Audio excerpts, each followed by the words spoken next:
Mike Erlog here. Are you right for the Back Pain Relief for Life program? Are you experiencing any of these symptoms? Lower back pain with prolonged standing or walking, numbness and tingling in your legs, low back pain with bending, lifting, or twisting. Do you have pain in the buttocks or groin? Or do you have low back pain when you just roll over in bed or get up first thing in the morning? If you are experiencing one or more of these symptoms, you are a candidate for the Back Pain Relief for Life program. I'd like you to try this little self-test. So what I want you to do is just sit down on a chair and take your foot and just place it right on top of your knee. Now, what I want you to do next is put your hand and gently push down on your knee.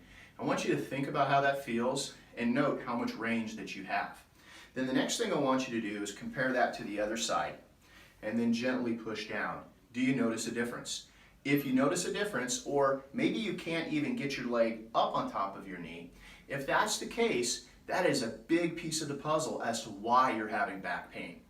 These symptoms are key indicators of the imbalances, or what I call fault lines, that exist in your body which are causing your back issue. These imbalances include poor activation of the gluteal muscles, hyperactivity of your hip flexors, which cause compression of the discs and spine.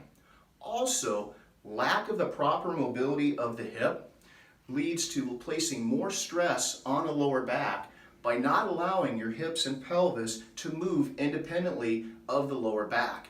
This causes compression and degeneration of the spine and discs, leading to degenerative disc disease, herniated disc, bulging discs, and arthritis of the spine.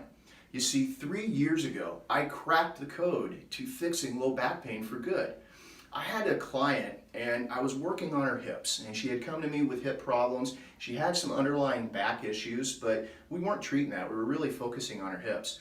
And what I noticed is every time that we would release her hip flexors, her back pain would get a lot better. She would have better motion, she would feel lighter on the feet, she just felt better and did not have that back issue. And she also had weak gluteal muscles and very tight hips. And as I addressed those issues, she improved tremendously in regards to her back pain and her hip issues. And that's when I started to notice that there was this relationship between the hip flexors, the gluteal muscles, the mobility of the hips, and the level of back pain. So I incorporated this approach with all of my back pain clients. And guess what? They all got better. And that's when I knew I was onto something, which led me to create my program, the Back Pain Relief for Life program. I can't wait for you to try this out because I know it can help you too. I'll see you soon.